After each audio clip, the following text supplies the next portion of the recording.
En el corazón de Madrid. Durante la Nochebuena de aquel año gélido. El salón de la casa familiar de los García bullía con el aroma de pavo asado y turrones. Pero bajo esa fachada festiva latía una tensión que se acumulaba como nubes antes de la tormenta. Isabel. La hija menor. De 29 años. Se encontraba sentada en el rincón más apartado de la mesa. Con las manos entrelazadas sobre el regazo. Observando en silencio cómo su familia tejía una red de juicios que la aprisionaba desde hacía años. No era la primera vez que sentía ese peso invisible.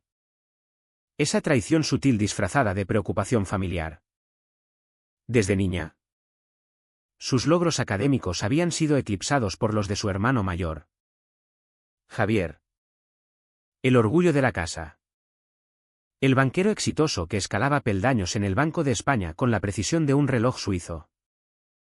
Aquella noche. Mientras las risas y los brindis fluían. Isabel sentía el eco de viejas heridas, las burlas veladas. Las comparaciones constantes que la reducían a la rara de los ordenadores. Como si su pasión por la tecnología cuántica fuera un capricho infantil en lugar de un fuego que ardía en su interior. La velada comenzó con la habitual procesión de halagos hacia Javier. Su padre. Don Antonio. Un empresario jubilado de la construcción que había levantado bloques de apartamentos en el barrio de Salamanca. Alzaba su copa de cava con orgullo. Javier ha cerrado un acuerdo millonario con inversores europeos. Proclamaba. Su voz resonando como un eco de autoridad patriarcal. En el mundo de las finanzas. No hay quien le iguale. Eso es éxito de verdad. El que se ve en los balances y en las cuentas bancarias. Los tíos. Primos y tías asentían. Sus rostros iluminados por las luces del árbol de Navidad. Mientras Javier. Con su traje impecable y su sonrisa calculada. Aceptaba los elogios con falsa modestia. Su esposa. Elena. Una abogada de un bufete prestigioso en la Gran Vía. Acunaba a su hijo pequeño en brazos. Hablando de sus planes para inscribirlo en el colegio más exclusivo de la ciudad. Nuestro pequeño ya muestra signos de genialidad. Decía. Y la familia aplaudía. Reforzando esa jerarquía invisible donde el éxito se medía en títulos. Matrimonios convenientes y herederos prometedores. Isabel. En cambio. Era el fantasma en la fiesta. Su madre. Doña María. Una mujer devota que regentaba una pequeña tienda de moda en el centro. La miró con esa mezcla de lástima y reproche que había perfeccionado con los años. Isabel sigue con sus experimentos en el sótano. Comentó doña María en voz baja. Como si pronunciar la palabra tecnología invocara un mal augurio. ¿Es lista? Sí. Pero tan cabezota. Podría haber sido algo más. Normal. Las palabras dolían como pinchazos lentos. Recordándole a Isabel las innumerables veces que había sido relegada. De adolescente. Cuando pidió un ordenador en lugar de ropa para la Navidad. Su madre lo había justificado ante los parientes como una fase pasajera. Ahora. A sus 29. Esa fase se había convertido en el estigma familiar. Mientras Javier acumulaba bonos y ascensos. Isabel había regresado al hogar paterno tras graduarse en la Universidad Politécnica de Madrid con honores en informática e ingeniería cuántica. Necesito tiempo para mis proyectos. Les había dicho. Pero ellos lo interpretaron como fracaso. Como una huida de la vida real. El sótano se convirtió en su refugio. Un laboratorio improvisado donde cables, servidores y prototipos de procesadores cuánticos se amontonaban. Alejados de las miradas juzgadoras. La tensión se enredaba como las guirnaldas en el árbol. Tía Carmen. Una decoradora de interiores que presumía de haber diseñado casas para famosos en Marbella. Se inclinó hacia Isabel con esa sonrisa falsa que ocultaba veneno. ¿Y tú? ¿Isabel? ¿Sigues soltera? A tu edad. Las oportunidades se escapan como arena entre los dedos. La pregunta no era inocente, era un dardo envenenado. Un recordatorio de que, en la cultura familiar arraigada en tradiciones españolas, una mujer sin marido ni carrera respetable era una carga. Isabel sintió el ardor en el pecho. El silencio que había cultivado como armadura ahora se convertía en una cárcel. No respondió.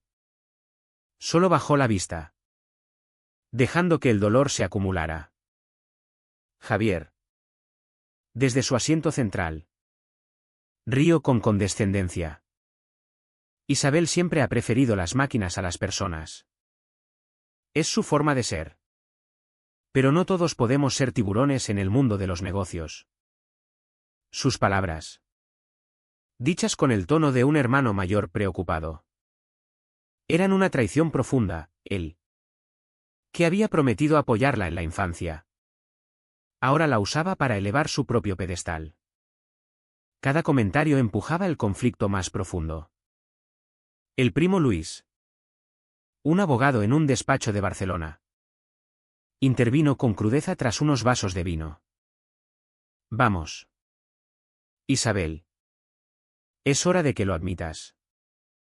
Estás convirtiéndote en una vergüenza para la familia. ¿Cuántos años más vas a pasar en ese sótano jugando con chismes electrónicos? Javier te ofreció contactos en el banco. Pero tú, con tu orgullo, lo rechazaste todo. El salón se llenó de un silencio cómplice, nadie contradijo a Luis. Doña María suspiró, sus ojos vidriosos por la decepción acumulada. Hemos intentado ayudarte, hija, pero tu independencia te ciega. La vida no es un experimento, hay que casarse. Tener familia. Contribuir de verdad. Antonio asintió, su rostro endurecido por años de expectativas no cumplidas.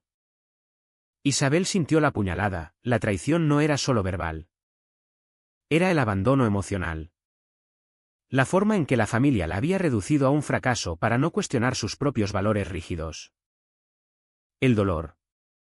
Ese nudo en la garganta que había reprimido durante 15 años. Se densa como niebla madrileña. Pero en ese momento de máxima humillación, cuando las lágrimas amenazaban con traicionarla, el teléfono de Antonio vibró sobre la mesa con un tono insistente. Era un número desconocido. Pero el prefijo indicaba algo oficial. ¿Es del país?, murmuró Antonio, frunciendo el ceño. Y contestó con su voz de empresario curtido. Al otro lado. La voz de un periodista. Pablo Ruiz. Un contacto valioso que había entrevistado a Antonio sobre tendencias económicas en España. Sonaba agitada. Don Antonio. Perdone la interrupción en Nochebuena. Pero necesito confirmar algo urgente para un artículo. Es su hija Isabel García la fundadora de Dinámica Cuántica, la que Forbes acaba de nombrar como la multimillonaria más joven de Europa. El salón se congeló. Como si el tiempo se hubiera detenido en una plaza madrileña bajo la nieve. Antonio palideció, su mano temblando.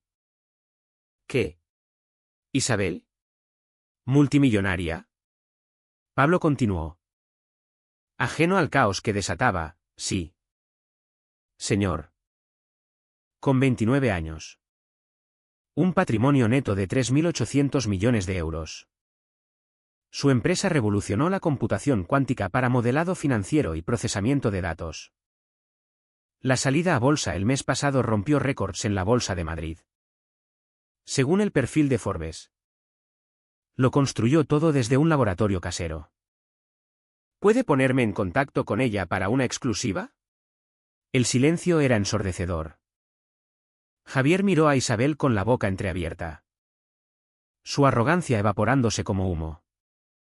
Tía Carmen se puso pálida, recordando sus burlas. Luis tragó saliva. Su acusación de vergüenza ahora un boomerang que le golpeaba. Doña María se llevó la mano al pecho. sus ojos llenos de confusión y arrepentimiento. Isabel.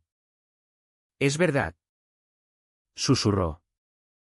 Su voz quebrada por el peso de años de malentendidos. Isabel. Por fin. Rompió su silencio. Pero no con rabia explosiva, sino con una calma que cortaba como un cuchillo. Sí. Madre. Dinámica cuántica ha sido mi vida estos 8 años. Mientras vosotros me veíais como una fracasada. Yo construía un imperio que transforma industrias enteras. Las palabras colgaban en el aire. Revelando la venganza silenciosa, no había gritado. No había confrontado, había dejado que su éxito hablara. Que el mundo exterior destrozara sus ilusiones. Javier. El intocable. Ahora parecía pequeño. Sus ascensos bancarios palideciendo ante el imperio de Isabel. Te ofrecí ayuda. Balbuceó.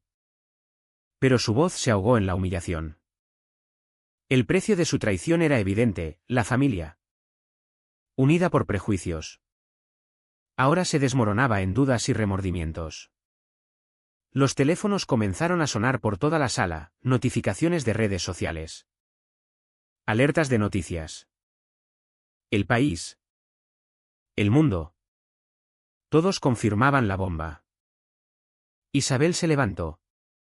Su figura ahora imponente en el salón que la había empequeñecido. He pagado un precio alto por mi silencio, la soledad. El aislamiento de una familia que me traicionó con su ceguera. Pero esta venganza no es dulce, es amarga. Porque os quiero. Y vuestras palabras me han herido más que cualquier fracaso. La noche estalló en un caos de disculpas entrecortadas. Lágrimas y preguntas atropelladas. Antonio colgó el teléfono. Su mundo invertido. Javier. Destronado. Evitó su mirada. Doña María extendió una mano temblorosa. Pero Isabel retrocedió. El daño demasiado profundo para sanar en una noche. Aquella noche buena. La venganza de Isabel no fue un acto de destrucción, sino de revelación. Había dejado que el tiempo y su esfuerzo silencioso expusieran la hipocresía familiar. Pero el costo era irreversible, lazos rotos. Confianza evaporada. En las calles de Madrid. Las luces navideñas brillaban indiferentes. Mientras en esa casa. El verdadero drama apenas comenzaba. Un recordatorio de que las heridas del alma no se curan con riqueza, sino que se profundizan en la soledad de quien ha sido traicionado por los suyos.